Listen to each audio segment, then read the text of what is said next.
Salut à toi, aujourd'hui je vais te partager en vidéo la deuxième partie de l'interview du docteur Jérôme Bernard Pellet que j'avais fait il y a déjà un an et demi à peu près.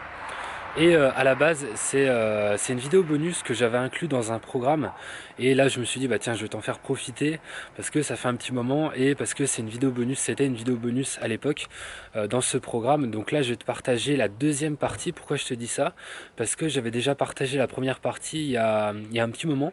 Donc je te mettrai le lien de la première partie à l'écran et je te laisse directement avec cette seconde partie avec le docteur Jérôme Bernard Pellet. On est parti.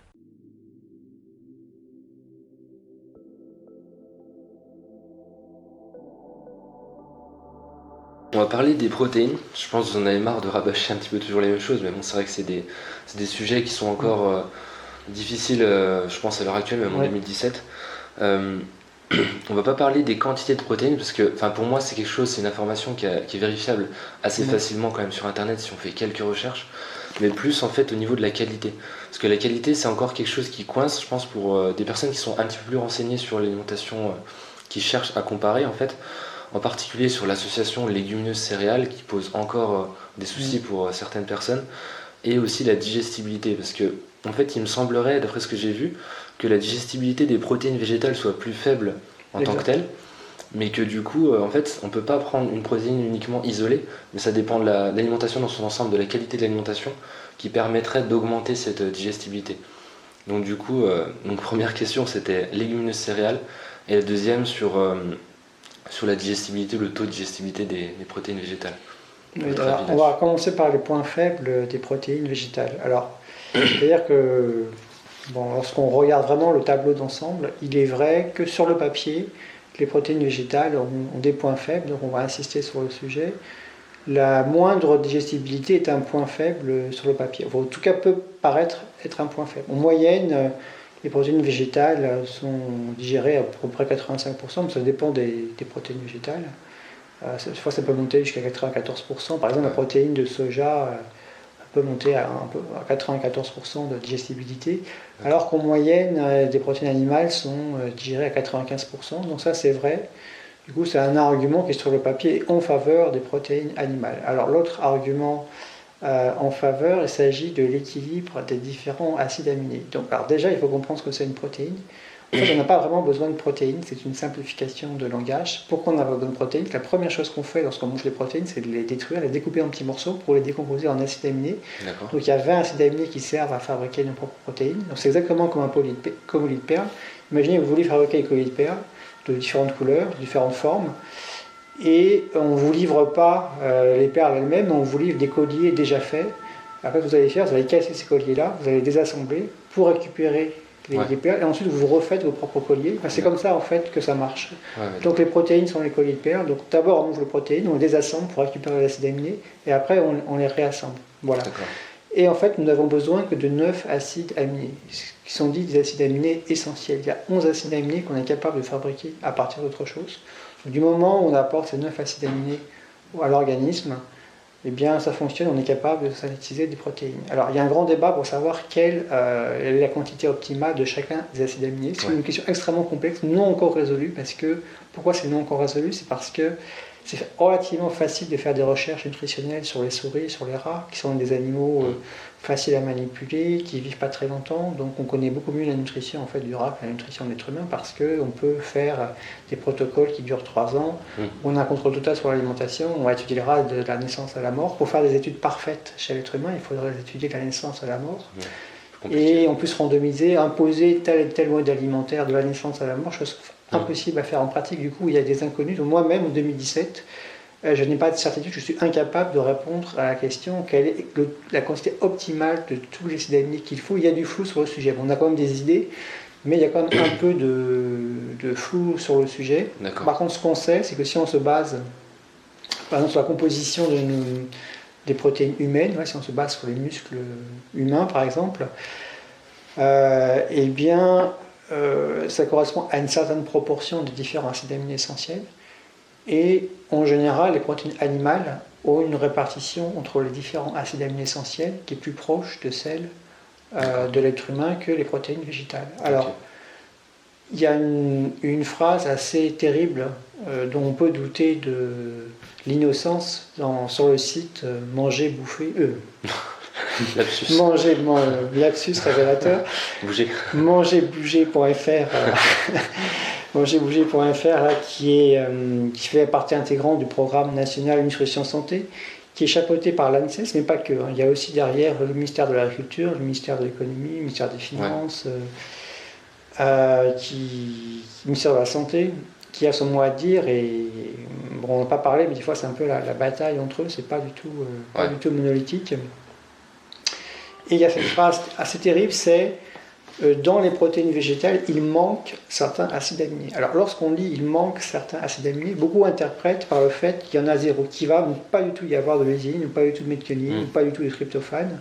Alors ça, il y a beaucoup de gens qui sont absolument convaincus qu'il y a zéro. Un chiffre zéro. Voilà, un chiffre zéro, parce qu'il y a cette phrase ambiguë, qui à mon avis volontairement ambiguë, mais bon, c'est moi qui le dis, j'ai pas vraiment de preuves. En tout cas, il faudrait rédiger cette phrase de manière moins ambiguë. Il faudrait dire il y a toujours tous les acides aminés dans toutes les protéines, qu'elles soient végétales ou animales, mais la proportion des différents acides aminés essentiels et non essentiels varie entre les protéines. D'accord. Donc, les protéines végétales en général, alors, il y a deux catégories de protéines végétales. D'un côté, il y a les céréales et les oléagineux. Donc, grosso modo, il y a des exceptions, mais grosso modo, les céréales et les oléagineux sont limités. On a un acide aminé essentiel qui s'appelle la lysine. Ouais, d'accord. Ouais, je vois.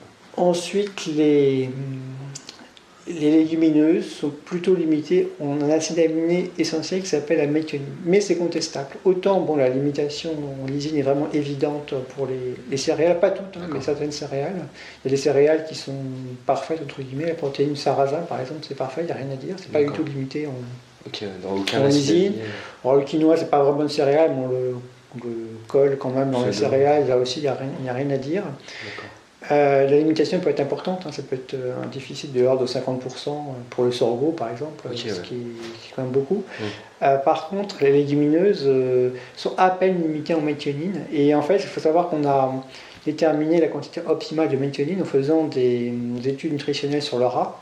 Mais il semblerait que en fait, les besoins en méthionine chez le rat soient plus élevés que chez l'être humain. Du coup, on a fait une extrapolation entre l'être humain et le rat qui s'avère fausse. D'accord. Du coup, le fait que certaines légumineuses, pas toutes, soient un peu limitées en méthionine, semblerait que ce soit plus un avantage qu'un inconvénient. Donc moi, je considère en 2017 que les légumineuses sont des protéines qui sont parfaites à tout point de vue.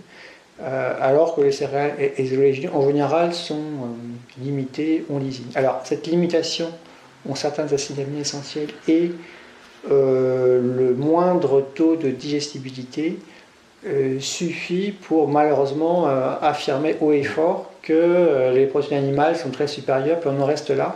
C'est un raisonnement extrêmement simpliste. Là aussi donc je doute de l'innocence. Alors je pense que c'est un message qui est répété en toute sincérité par 99% des nutritionnistes, mais il reste les 1% qui ne sont pas du tout innocents et qui ont en fait des conflits d'intérêts énormes, qui sont des bons scientifiques, qui ont lu les études et qui en savent autant que moi, voire plus, mais qui ne sont pas du tout honnêtes intellectuellement. Alors pourquoi c'est pas honnête intellectuellement? Parce que ce qui compte, le but de la nutrition, c'est quand même d'être en bonne santé. Voilà.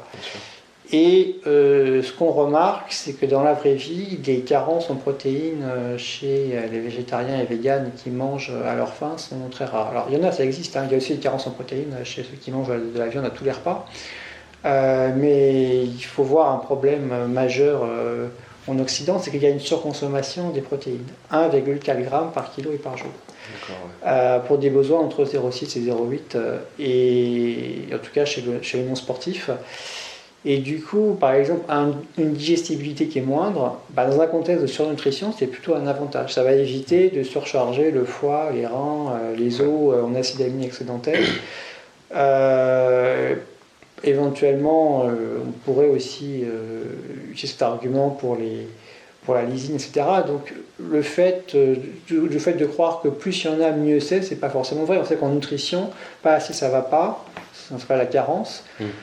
Un léger manque, c'est la suppléance, c'est pas l'optimum, il y a un optimum. Puis quand on commence à donner des doses trop élevées, ça devient délétère aussi, ça devient toxique.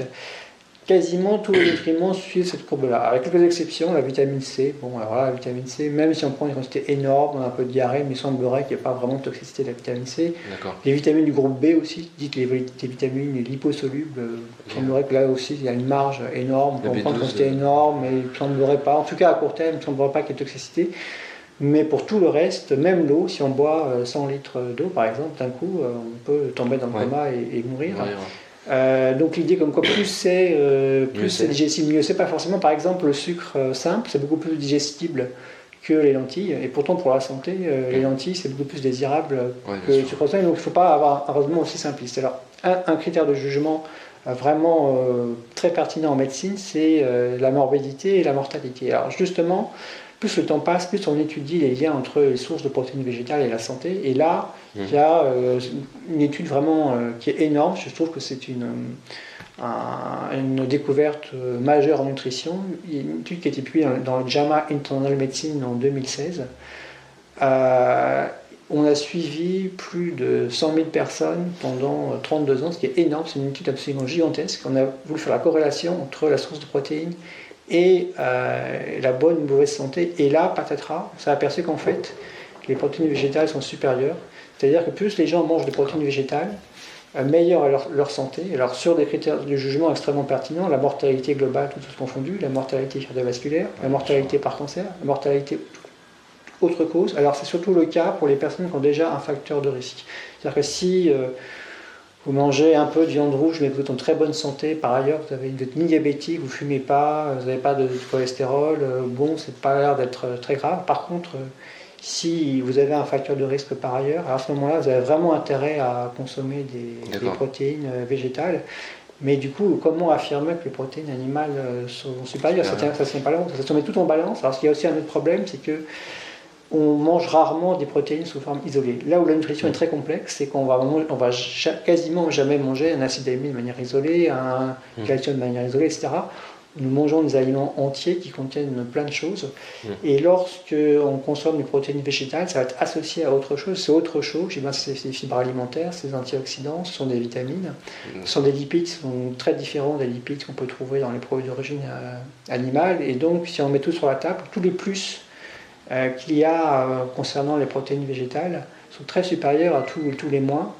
Et on a quand même réussi à nous faire passer en fait, des vessies pour des lanternes. Il faudrait poser une question toute simple. La source de protéines, est-ce que sur des critères de jugement vraiment pertinents, finaux, que sont la mortalité globale, toutes choses confondues, est-ce que ça fait mieux, est-ce que ça fait moins bien, on aurait dû se poser cette question-là avant d'affirmer haut et fort.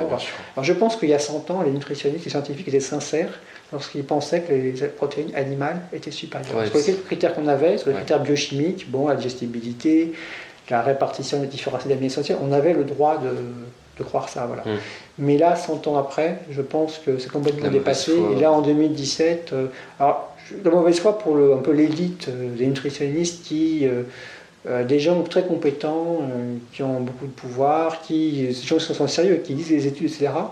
Mais comme leurs recherches ont été financées par Nestlé ou Danone ou d'autres, ou par Coca-Cola ou Cedus ou d'autres lobbies, eh bien, il faut bien qu'ils savent que s'ils ne disent pas ce qu'il faut, peut-être que leur financement sera coupé pour de prochaines recherches. Donc il doit y avoir aussi une part d'autocensure. Et donc tout ça n'est absolument pas dit. Ce qui est quand même assez navrant, c'est que l'enseignement qui est donné aux médecins nutritionnistes, aux diététiciens, concernant les protéines animales, en fait, c'est un copier-coller de l'argumentaire du CIV sans esprit critique. En fait, le fer est minique, les protéines animales sont supérieures, c'est exactement les arguments de l'industrie de la viande, sans aucun esprit critique, sans que ce soit modéré par les avantages des protéines végétales, les inconvénients des protéines animales. Et ça perpétue ce mythe des protéines, ce mythe comme quoi les protéines seraient un problème dans les alimentations végétariennes et végétaliennes, alors c'est l'inverse. En fait, c'est pas un point faible, c'est un point fort. Les protéines végétales dans une alimentation végétarienne, c'est un point fort. Ça aide à la meilleure santé des végétariens, alors qu'il y a des vrais points faibles, on va en parler, il y a des vrais points faibles dans une alimentation végétarienne ou végétalienne, qui là, tout à fait, tiennent la route sur le plan scientifique. C'est de ça dont on devrait parler, et pas de bêtises comme la soi-disant infériorité des protéines végétales. D'ailleurs, vous le dites très bien, vous dites que c'est un faux problème en fait. Tout à fait, c'est un faux problème. En fait, il suffit de manger à sa faim. Dans un cas général, on est tous différents, il peut y avoir des cas particuliers, Mais dans le cas général, la plupart, au moins 90% d'entre nous, auraient plutôt intérêt à manger des protéines végétales plutôt que des protéines animales. Alors même en n'ayant pas beaucoup de connaissances en nutrition, simplement en mangeant à sa faim, on arrive à manger suffisamment de protéines. Du coup, c'est pour ça que je considère que c'est un faux problème. Alors, il peut y avoir quelques exceptions. Les exceptions, c'est les gens qui sont anorexiques. C'est les grands brûlés qui vont avoir besoin de protéines très élevées. C'est les personnes âgées aussi, c'est des cas un peu particuliers qui n'ont pas été bien étudiés. Voilà. Dans ces cas-là, on peut être amené à devoir manger des aliments un peu particuliers qui sont très concentrés en protéines. Alors quand même, c'est vrai qu'en moyenne, c'est vrai qu'il y a des exceptions, hein, mais en moyenne, les aliments d'origine animale sont plus concentrés en protéines que les aliments d'origine végétale. Voilà. Donc il y a des cas particuliers où ça pourrait être un avantage, mais si on veut, dans l'enveloppe des protéines végétales, trouver des choses très concentrées en protéines, c'est possible. Alors, il y a carrément des isolats de protéines de soja. Je ne conseille pas, je pense que c'est pas bon pour la santé, mais si dans un cas particulier, chez les grands brûlés par exemple, ça peut servir, ça peut sauver la vie. La spiruline, on a plus de 60 grammes de protéines pour 100 grammes, c'est énorme. Alors on ne le connaît pas, c'est négligible. Les levures de bière aussi, c'est extrêmement riche, c'est plus de 40 grammes de protéines pour 100 grammes. Il y a un aliment tout simple, facile à trouver, pas cher, savoureux, les cacahuètes simplement, 20 grammes de protéines. En plus des protéines de très bonne qualité qui ne nécessitent aucune association. D'accord. Voilà. Et donc ça ne semble pas du tout poser de difficultés majeures de baser son alimentation uniquement sur les protéines végétales. C'est même plus beaucoup d'avantages qu'autre chose. D'accord, ouais. Ok, très bien. Et du coup, concernant le soja, vous en avez parlé un petit peu tout à l'heure. J'imagine que vous en parlez pareil assez souvent, mais c'est vrai qu'il y a encore des croyances fortes quant au fait que le soja aurait tendance à féminiser les hommes. Voilà. Et il me semble, vous allez me dire, c'est vrai à cause des phytoestrogènes. Enfin, c'est ce qu'on voit un petit peu sur Internet. Du coup, c'est quoi votre avis là-dessus? Mon avis, c'est l'exemple. Vraiment, la question du soja, c'est une question extrêmement intéressante sur le plan épistémologique, sur le plan philosophique, journalistique, etc. C'est un exemple. Par exemple, pour les protéines animales, on a trouvé quelques paramètres, la digestibilité, les acides aminés, pour mettre en avant une soi-disant supériorité. Alors quand ça ne marche pas, dans le cas du soja, en fait, ils n'ont rien trouvé du tout. Alors là, c'est carrément, on invente des choses qui n'existent pas. Voilà, on invente carrément des inconvénients pour lesquels il y a zéro étude scientifique. Si on faisait l'effort pour tous les articles sur le soja qui circulent sur le web, tout ce que peut être dit sur le soja, la télévision, etc., si on faisait l'effort de demander aux gens leurs sources, eh bien 90%, 95% des affirmations dites sur le sujet s'effondreraient lamentablement parce qu'il n'y a même pas une étude pour étayer la thèse de la personne qui a dit ça. Alors, en vrai, d'où ça vient, on le sait. On sait qu'il y a des groupes de travail. Alors, son nom m'échappe, là, je crois que c'est la fondation West Price, je sais pas quoi, là. D'accord. Qui voit un groupe de travail qui s'était chargé de diffamer le soja, mais au niveau mondial. Mais en fait, il y a des points communs entre le travail d'un bon scientifique et d'un bon journaliste. Je ne parle pas des mauvais journalistes, mais un bon journaliste, il essaye d'aller à la source de l'information, il essaye de trouver les informations les plus fiables possibles, puis il se pose la question, mon information, elle est solide ou est-ce qu'elle est hyper fragile ? Et la moindre des choses, c'est de remonter le plus possible à la source de l'information et voir si ça tient la route. Parce que même, on n'est pas des surhommes, et enfin même moi, des fois je dis des choses de mémoire, voilà, je cite un chiffre cité d'une étude que j'ai lue, mais j'ai pu me tromper, ma mémoire peut me jouer des tours, au lieu de dire 30%, je peux dire 25% ou l'inverse. C'est toujours mieux de voir les études de sources sous les yeux, de se baser là-dessus pour rédiger des papiers. Et souvent ce travail n'est absolument pas fait. Et c'est là où on voit que plus on s'éloigne de la source, plus il y a une déformation de l'information. Et des fois, c'est même plus la déformation, c'est une invention. On dit le contraire, on invente des choses qui n'ont jamais été dites par personne. Et le soja est l'archétype même de ces campagnes d'intoxication. Alors, elle s'explique très bien. Elle s'explique très bien parce qu'il y a eu une sorte de conjonction d'intérêts entre les fabricants de soja et les fabricants de produits laitiers, les industriels de la viande, etc., contre le soja. C'était absolument pas dans leur intérêt que les gens se mettent à manger du soja. En fait, le soja, grâce à sa structure fibreuse, c'est un redoutable concurrent des produits laitiers, des fromages, de la viande. Et c'est à tel point que lorsque les protéines texturées de soja ont été découvertes, l'industrie du soja elle-même, elle a fait des actions pour en fait, que ça ne se développe pas, que ça n'est pas de succès, que ça ne marche pas pour l'alimentation humaine.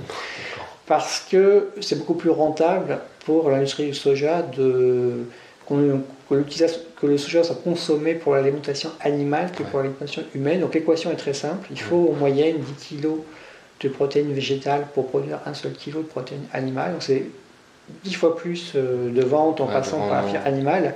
Donc vous n'avez absolument pas intérêt à ça.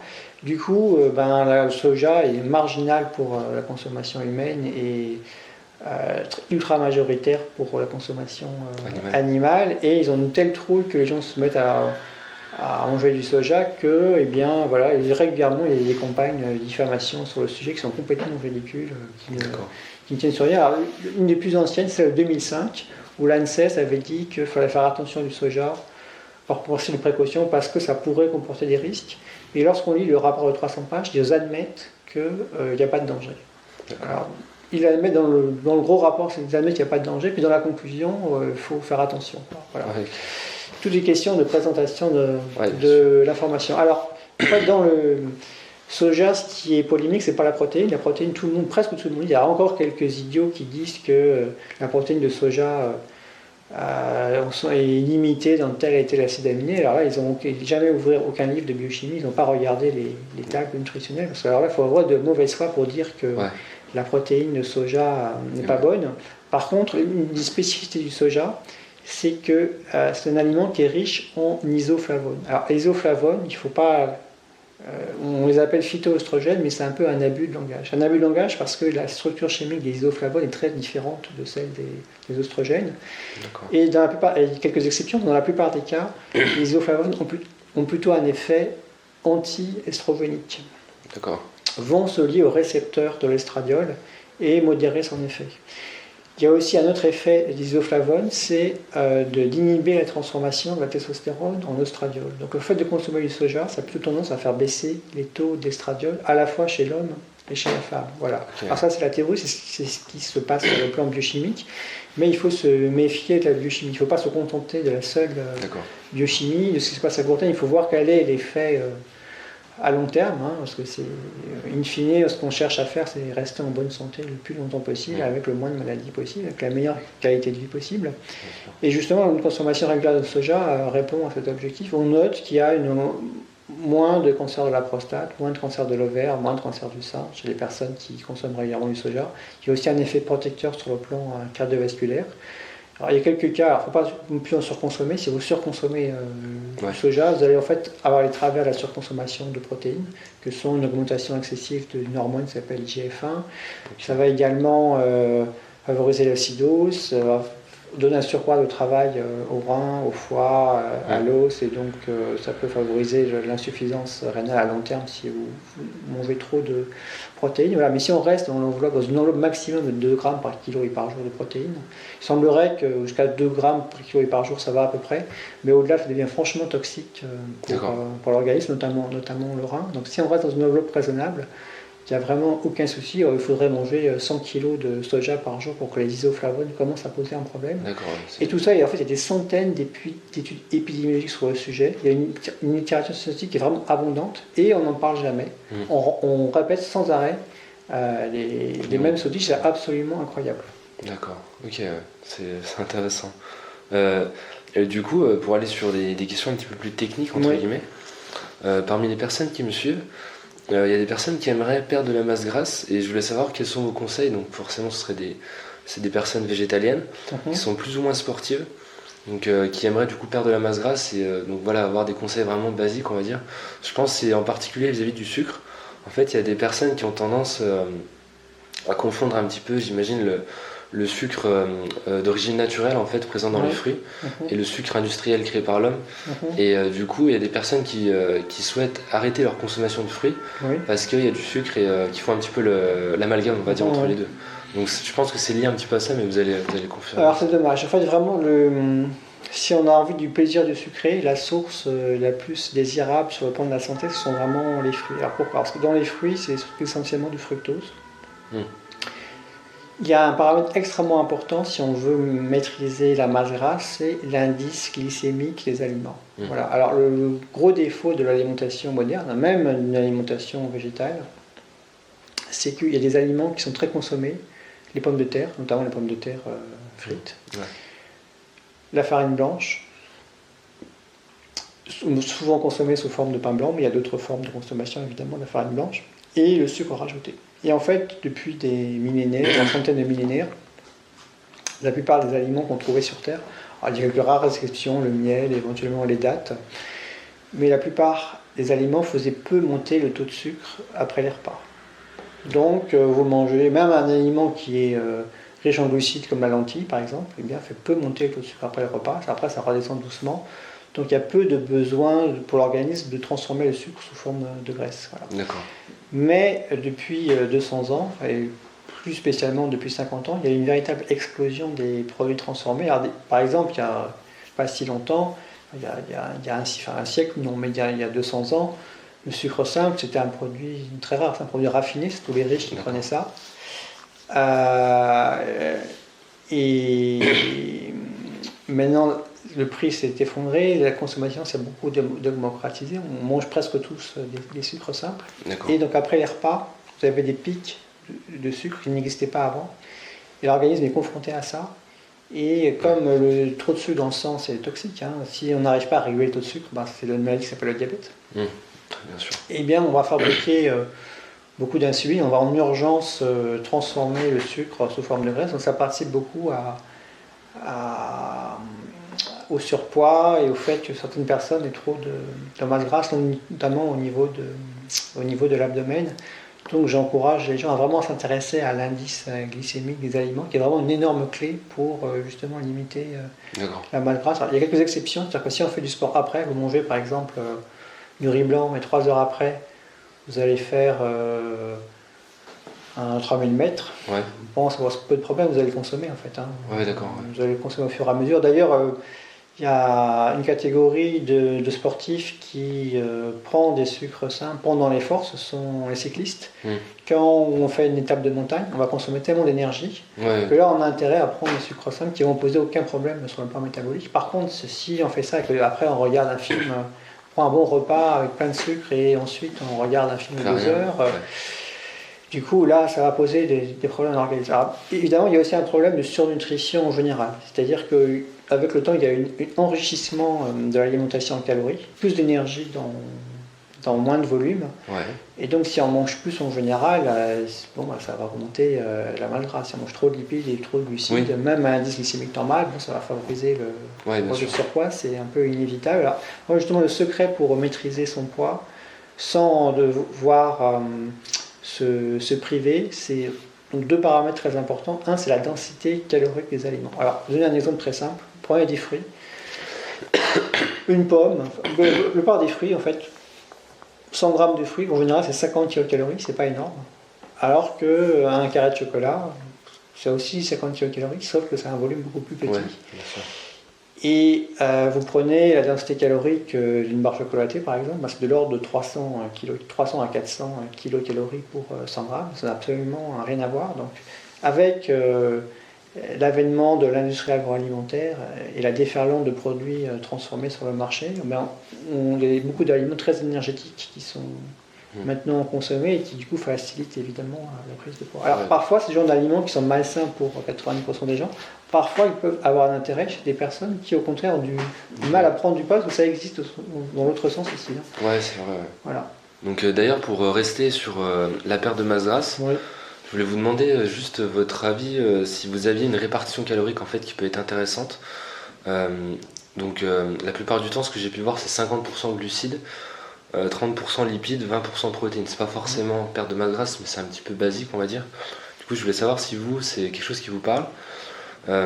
Personnellement, j'encourage pas les gens à le faire parce que je me dis que c'est un peu une contrainte et qu'au final, c'est plutôt la qualité de l'alimentation qui va être importante. Mais j'imagine que les quantités, ça peut être intéressant quand même pour une personne qui souhaite perdre de la masse grasse. Bon, alors, ce qui est sûr, ça a été bien démontré chez l'être humain, surtout chez les rats, mais aussi chez l'être humain. La quantité, c'est très important. Idéalement, c'est vraiment difficile dans notre société actuelle, la société de surabondance, où socialement c'est très bien vu de bien manger, etc. Il y a un entraînement social à manger. Mais en fait, le fait de manger peu, de manière frugale, alors frugale ça veut dire peu, hein, tout le monde ne sait pas, eh bien, c'est extrêmement efficace pour améliorer l'état de santé sur le long terme. Alors, c'est très, très bien démontré sur le rat. Vous faites une expérience, vous prenez un groupe de rats, vous les faites manger à volonté. Ils peuvent manger tout ce qu'ils veulent. Vous vous basez sur la quantité des rats qui mangent tout ce qu'ils veulent. Vous faites moins de 30%. Les rats qu'on fruste de 30% de quantité de nourriture, c'est eux qui vivent le plus longtemps, ont moins de cancer, ont moins de maladies. Donc le fait de se restreindre légèrement en nourriture, c'est vraiment extrêmement bon pour la santé. Mais c'est évidemment difficile à appliquer. Alors après, dans l'enveloppe de calories qu'on s'impose, la question de la répartition entre les différents macronutriments, protéines, glucides, lipides, eh ben, c'est pas du tout une question du tout évidente. Alors moi-même, j'ai pas fait de recherche sur le sujet, j'ai pas de recherche sur le sujet, j'ai pas épluché la littérature. Alors il y a une étude qui est sortie récemment, qui est l'étude pure, qui remet en cause l'idée que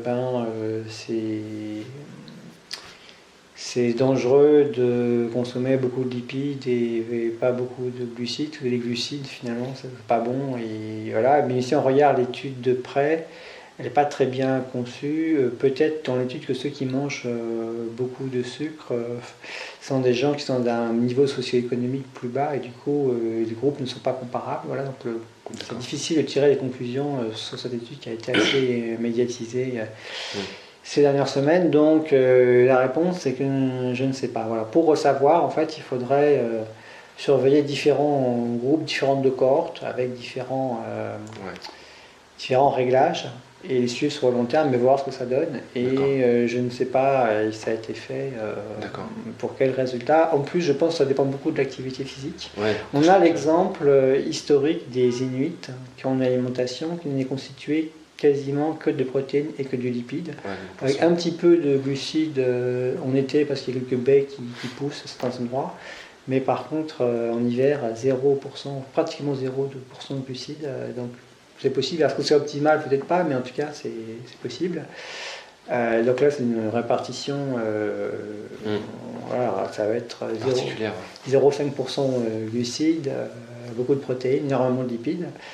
Et inversement, les grands sportifs ont plutôt tendance à manger plus de glucides, moins de lipides. Alors, ça dépend des sports. Si on fait l'ultra-marathon, par exemple, on va essentiellement se baser sur le métabolisme des lipides, donc il n'y a pas besoin d'être obsédé par faire des gros stocks glycogène et limiter les lipides, mais il y a pour d'autres catégories de sport, et bien en fait la masse grasse, on fait la chasse à la masse grasse parce qu'en fait c'est une source d'énergie qui n'est pas assez puissante, elle est très importante en quantité, mais elle ne permet pas de dégager suffisamment d'énergie en peu de temps. Donc la puissance qui est à court terme, qui est mesurée en watts.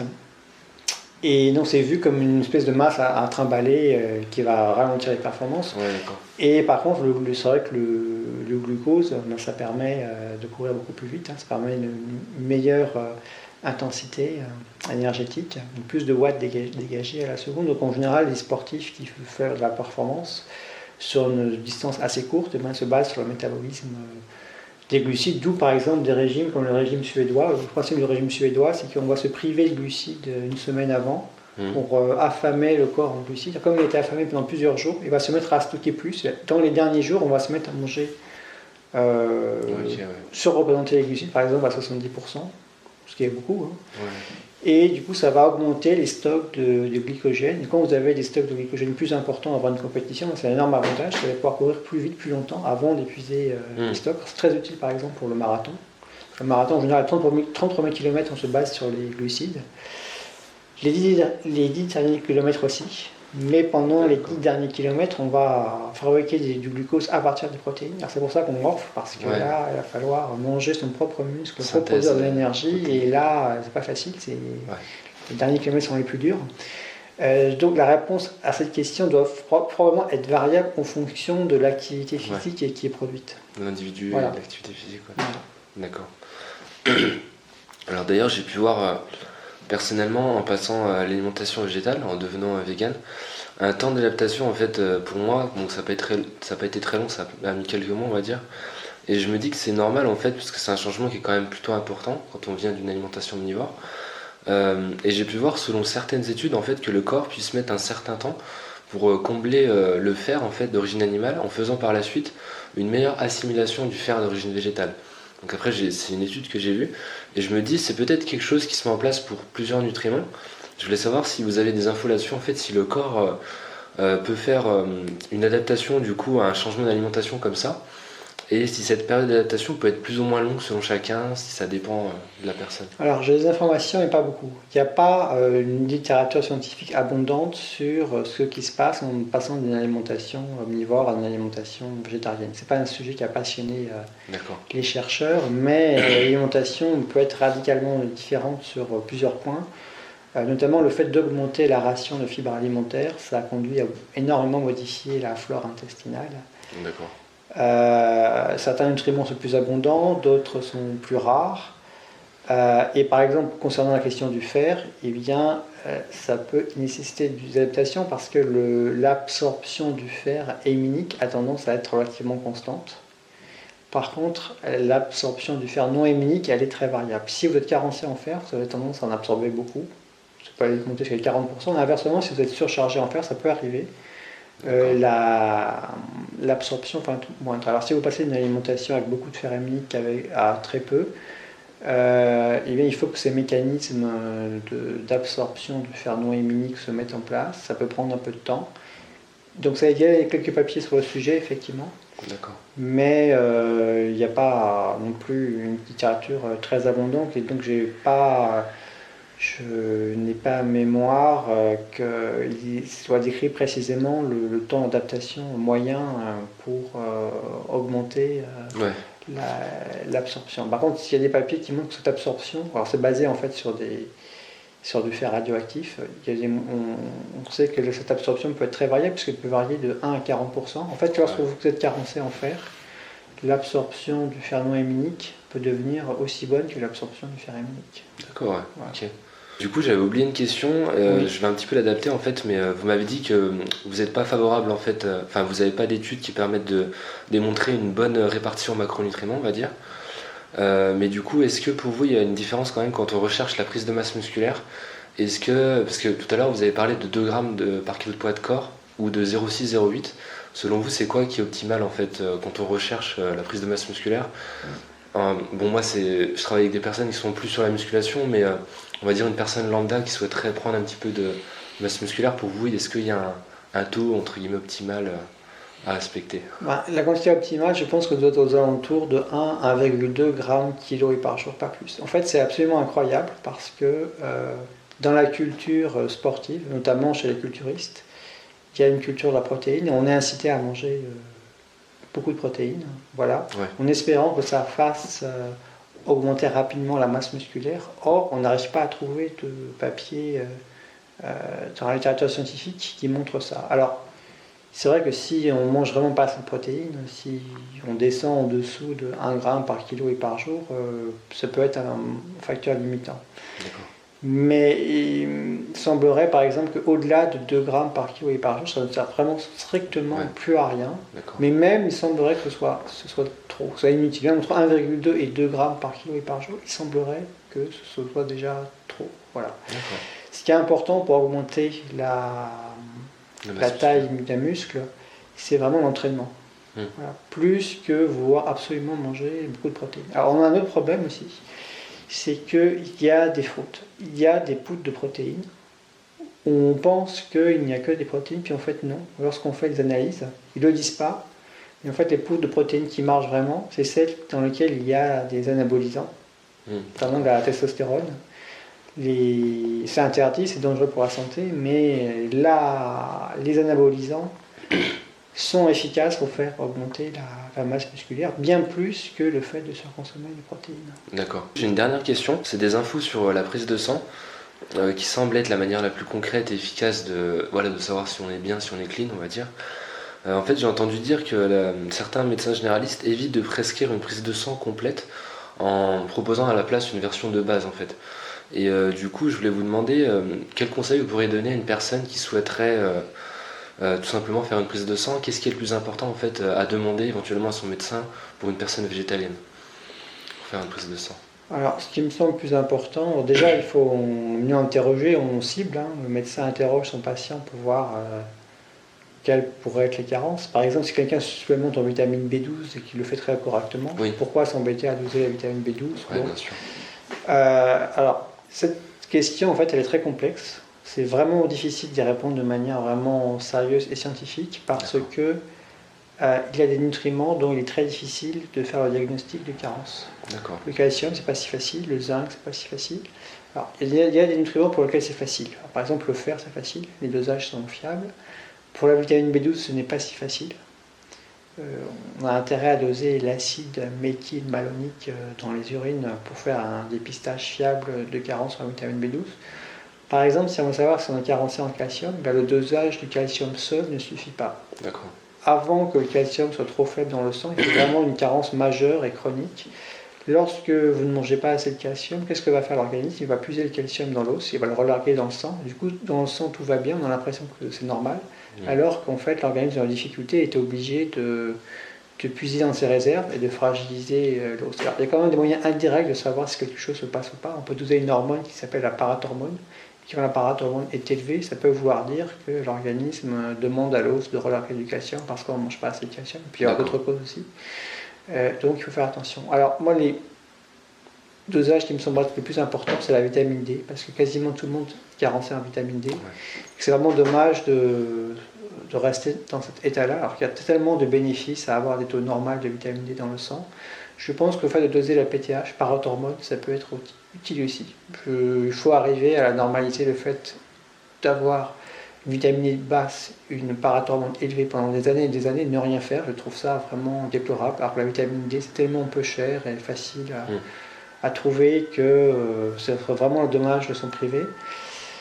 Le dosage du fer n'est pas inutile, parce qu'il y a quand même 20% de carence en fer chez les femmes. Alors, il n'y a pas vraiment plus de carence en fer chez les végétariens que chez les omnivores, mais comme les carences en fer sont très fréquentes dans la population en général, autant le vérifier. Voilà. Ensuite, le fait de faire une numération en formule sanguine avec globules rouges, globules blancs, plaquettes, voir le volume des globules rouges, ça apporte des informations tout à fait pertinentes. Lorsqu'on manque de vitamine B9 ou de vitamine B12, les globules rouges ont tendance à être trop gros. Lorsqu'on mange de fer, les globules rouges ont tendance à être trop petits, donc c'est utile également de vérifier ça. Alors il y a d'autres dosages où c'est plus contestable. Alors le zinc par exemple, c'est pas très fiable, voilà. C'est pas remboursé par la sécurité sociale en plus. L'iode, c'est pas non plus remboursé par la sécurité sociale, c'est peut-être un peu plus fiable et encore. Mais c'est contraignant, il faut recueillir les urines pendant un jour pour pouvoir savoir si on est carencé en iode ou pas. Il semblerait que les cas graves de carence en iode chez les végétariens et végans sont vraiment rares. Théoriquement, une carence en iode chronique devrait provoquer une hypothyroïdie. Alors voici, pour être très concret, un exemple de bilan qu'on peut faire. NFS, ferritinémie, vitamine D, calcémie, parathormone, vitamine B12 éventuellement, suivant la situation. Si la personne ne supplémente pas, ça peut l'aider à alors plus performant l'acide méthylmalonique dans les urines. Mais si votre médecin ne veut absolument pas vous prescrire l'acide méthylmalonique dans les urines, mais on peut vous rabattre sur la vitamine B12, éventuellement le zinc sérique, éventuellement l'ioduride les 24 heures. On peut aussi doser les oméga 3 HNO dans le sang, mais ça coûte très cher, c'est de l'ordre entre 50 et 200 euros suivant le laboratoire, mais ça peut être également utile. Je pense qu'il y a d'autres micronutriments, en fait il y a énormément de micronutriments qu'on pourrait doser, le sélénium et d'autres, mais la facture s'allonge. Ça devient très cher et on ne sait pas toujours bien interpréter les résultats. Voilà, la méthodologie que je recommande, c'est que si quelqu'un est en pleine forme, eh bien, ne pas s'acharner absolument à vouloir faire des prises de sang, mais l'inciter à bien se nourrir. La prévention. Et éventuellement, on peut toujours faire une personne qui a fait ce qu'il fallait au niveau de la nutrition, on peut toujours contrôler 6 mois après, voir s'il n'y a pas certaines carences évidentes qui apparaissent. Même avec une nutrition parfaite, il y a des situations de santé. Par exemple, si vous avez certains problèmes gynécologiques qui font que vous perdez beaucoup de sang, même avec la meilleure nutrition du monde, il faut quand même être carencé en fer, ça peut arriver. Voilà, donc il y a aussi des maladies spécifiques ou des situations spécifiques où il peut y avoir un problème X ou Y avec tel nutriment. Donc il ne faut pas mettre tout sur le dos de l'alimentation. Ouais, d'accord, bien sûr, mais la meilleure chose, toujours la prévention. Oui, complètement. Ok. Bah super, pour moi c'est terminé. Je vous remercie d'avoir répondu à ces questions. Je vous en prie. Et puis peut-être à la prochaine. À la prochaine. Voilà, j'espère que ça t'a plu. Partage cette vidéo autour de toi si ça peut aider certaines personnes. Je te laisse le lien du guide gratuit pour bien démarrer la nutrition sportive vegan. Je te mettrai ça à l'écran. Et on se donne rendez-vous dans la prochaine vidéo. Entraîne-toi avec le cœur, mange avec le cœur.